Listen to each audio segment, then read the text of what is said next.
Hello, welcome to Cryptonomy. My name is Mo, and I'm a computer and data scientist. I've been a crypto investor for the past 7 years, and was able to turn a small portfolio into 7 figures this cycle. So, um, this is basically a documentary of my trades. So, I noticed that I'm getting some things right, and I would like maybe to record that to help some people, and as well as, you know, um, a journal of my trading career. Um, this move was pretty probabilistically probable, by the least to say. Uh, I personally had seen it coming, and I placed orders right here, and I expected maybe the price to go even higher. That's why I placed even more orders. If you want to see the structure, how my orders were placed, um, it's that green line here. That's the order that got hit. But I also had backup orders up here and up here, and I hit as well my stop loss here. So this is really just my trading notes. I haven't really prepared. Uh, I'm gonna stop preparing. Well, maybe I'll prepare some videos, but right now I'm pretty busy trading this thing, so I'm just gonna very fast do it right. And I'm sure you can learn something pretty from this anyway. If you see the structure here, we actually made a fake out and then dip below it.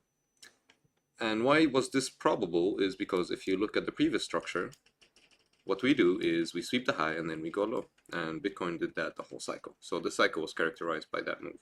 We sweep the high and go below. Here when you're going up, you sweep the lows and then you go up.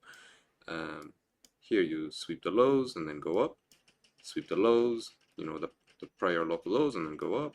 Here of course it wasn't, but here as well, from the start of the market cycle, you sweep the lows and go up, sweep the lows and go up. And if you're going down, you should expect the opposite behavior. Sweep the highs and go down, right? This one is just analysis of the average of what happens usually in such a move here. The first rally, but that didn't really play out so well. What really worked out well is actually anticipating that this rising pattern here, rising channel, is this, right? And it's pretty similar in structure, maybe a little bit short in time here, but this looks hella a lot like that, right? And if you look at both the structures of the both cycles and how they, topped in the process, you see higher, a sweep of the high, a high, a sweep of the high, and here you had kind of a lower trending channel, lower trending channel, some consolidation, lower trending channel here, similar here, and then here. That's why this one matches to here, basically. So it's like a puzzle. You can take pieces from different cycles and actually see where things might go. Maybe I'll just put some logi here to make sure the lag is not so hard.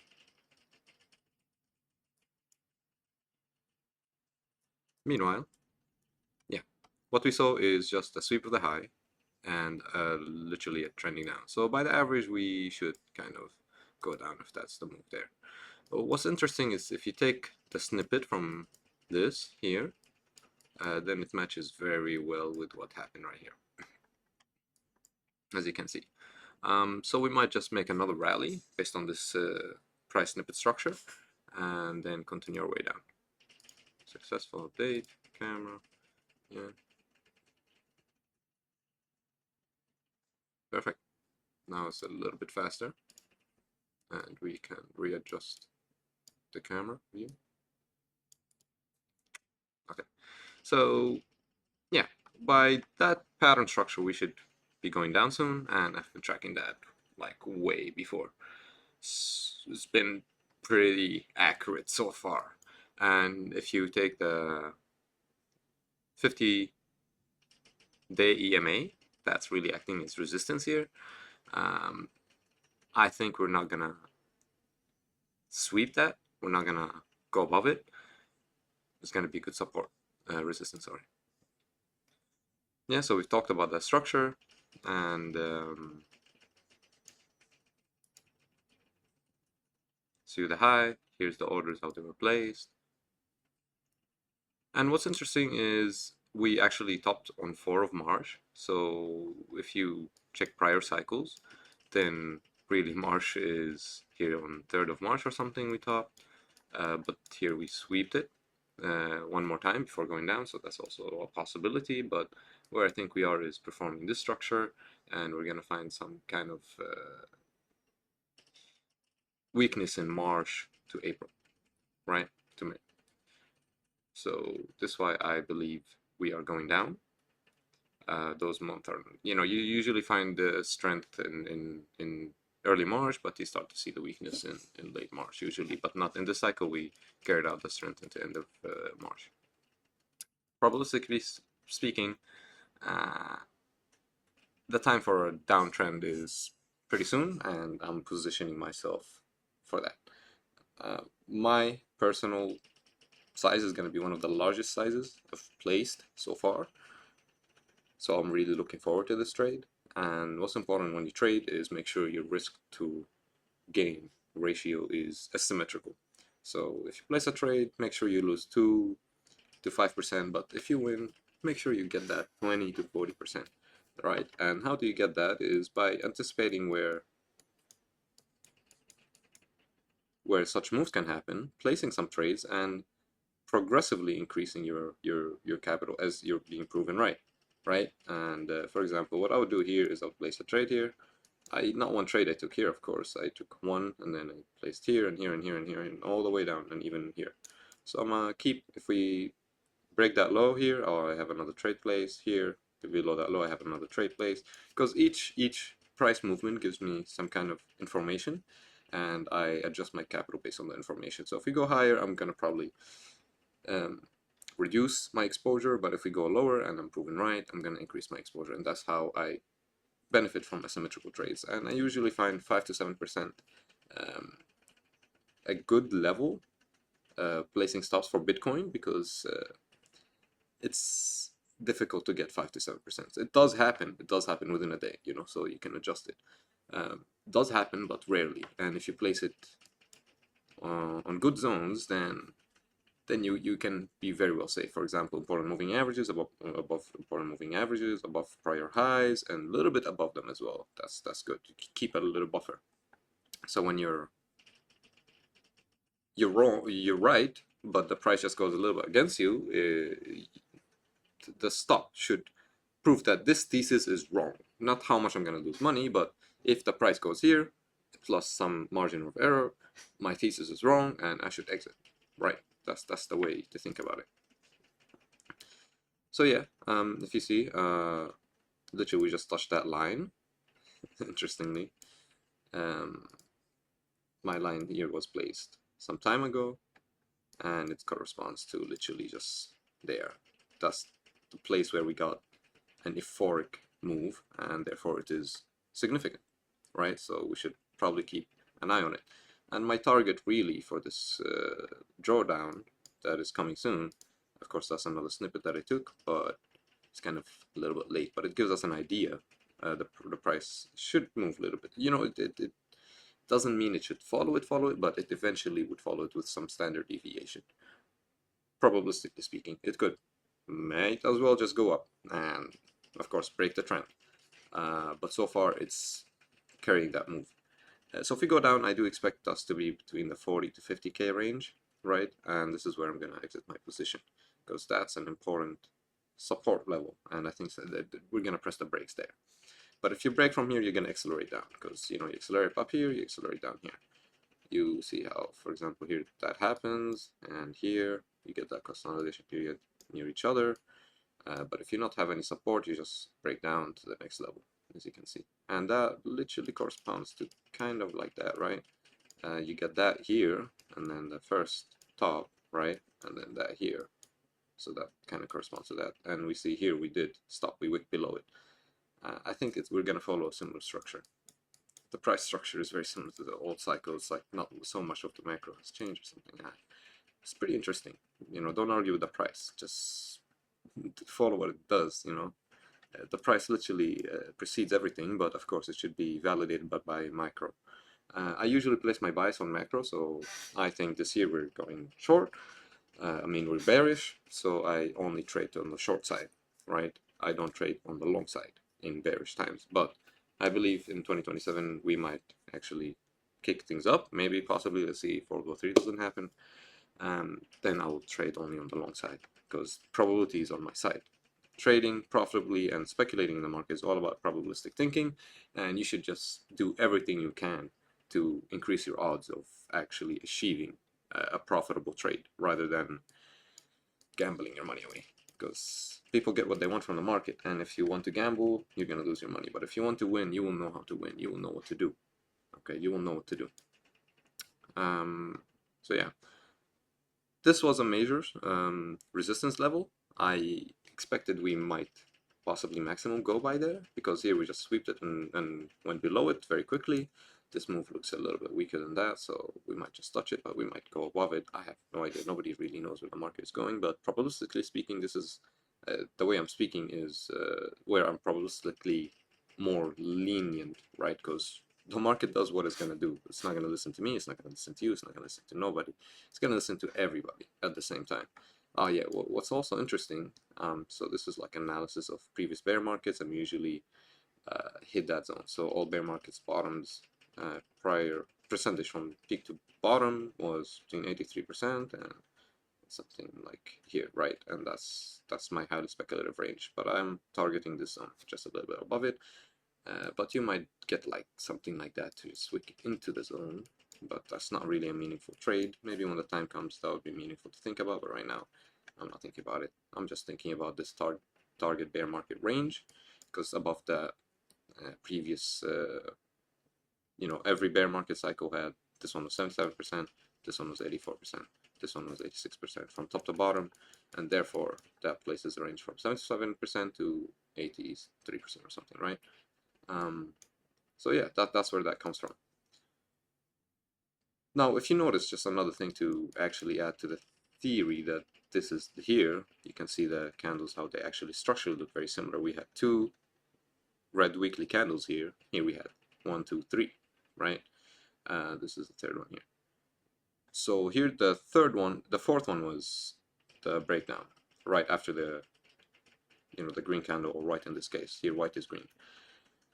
So that's what I think is here is doing. We just like maybe added another week, but we're even having the same structure of candles. Look at that. That's a bearish candle if it ends today, Sunday. So tomorrow we'll see where we will reach. But if it ends like that, then that usually is a bearish candle type. On a weekly time frame, it's pretty meaningful. It's not as meaningful as 2 weeks or a month, but it is definitely something to look up. To look on. If it wicks like that, see how that looked here and go up here. That from the wick, that was the up, and here that was the wick up. That's why we went a little bit lower, but we kind of reversed it here again. This wick reverse.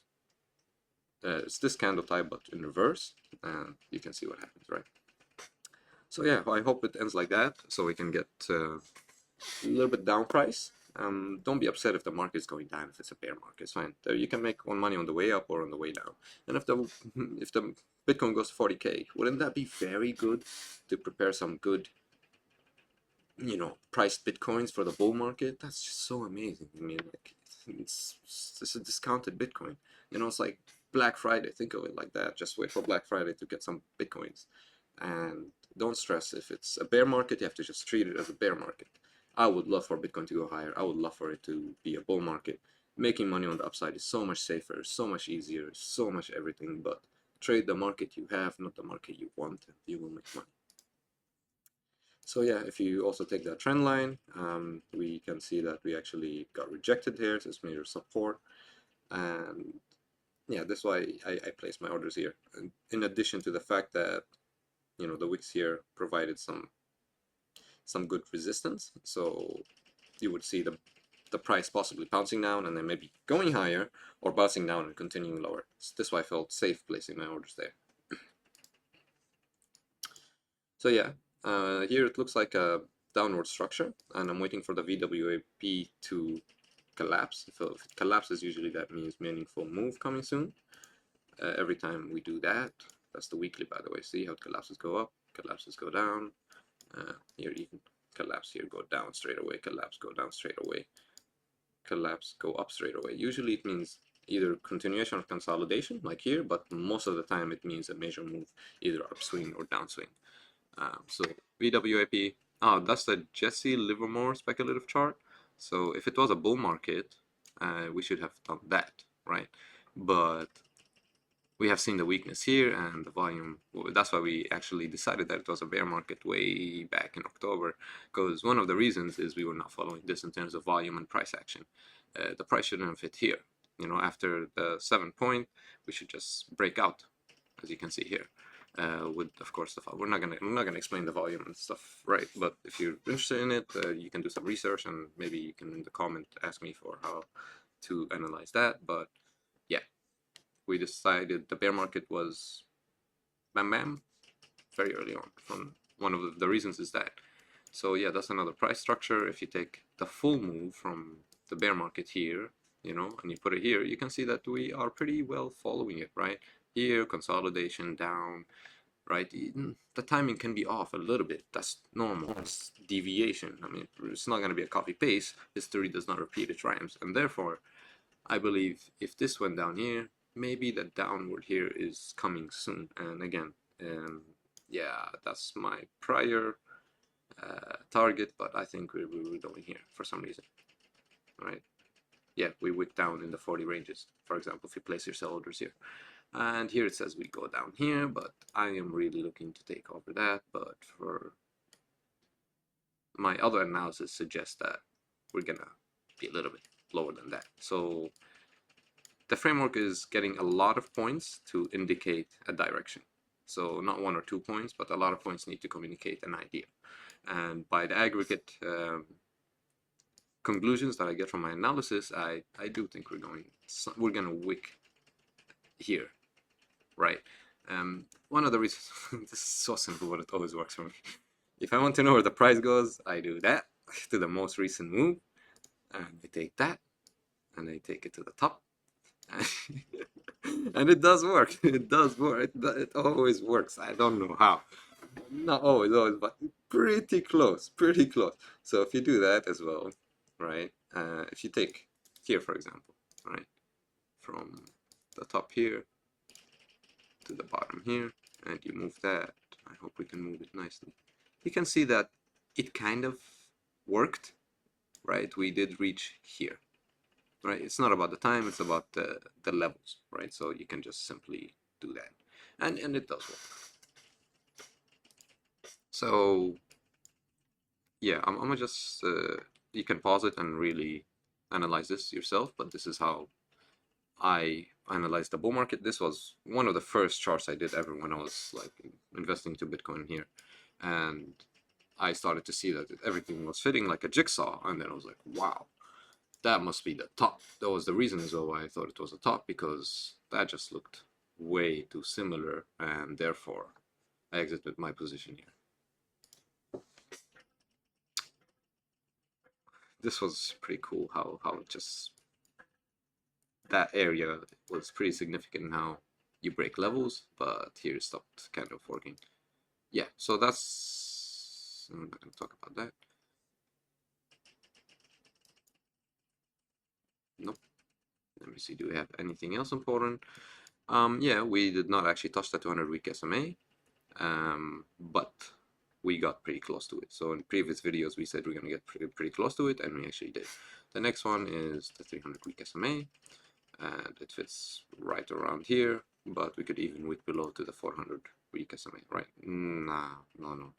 I think we're just gonna play below here, right? Similar to what we did here. But if you also notice that cycle on cycle, we're going lower and lower on these moving averages. Here we didn't even touch it. Here we went below it. So here you would expect, for example, to go a little bit below it. This is why also my target is here, right?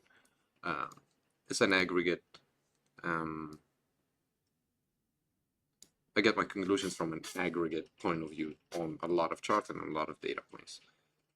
Plus the macro. This is only technical analysis, but my macro is pretty important here. Chart ticker, economic conditions, and sentiment. Right now, the sentiment is war.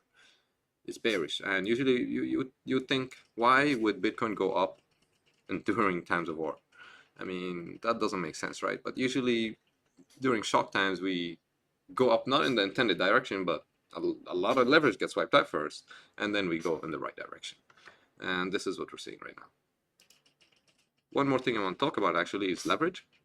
So on the way we go up here, how I also knew that might be coming soon is I saw that huge amount of leverage was falling at the top and there was nothing at the bottom. Right now you can see some leverage here. That's why I expect there's some good chance we might go to the 70Ks again, but that will increase the leverage down to the downside even more, and then we bam, very fast down. That's one scenario that is possible. Another scenario that's possible is we literally just don't go above that local high here, and we keep just trending down, down, down, and boom, and cancel out all the shorts here. Because I don't see much leverage to the short side. I see people are betting to the upside, and that's how the market confuses people. Anyway, I hope this video was helpful for you, and I think the market, in conclusion, will go down soon. I'm positioning myself accordingly, and I'm gonna take my biggest position ever on this trade.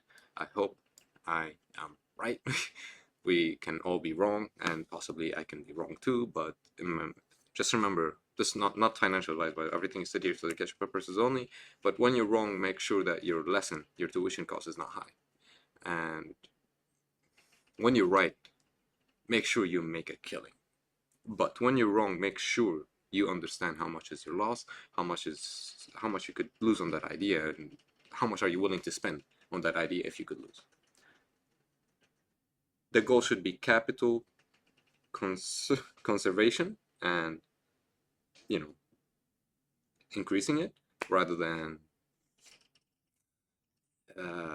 just making money for the sake of money, right? Just save your money better. I hope this helped you, and I'll see you in the next one. Bye bye.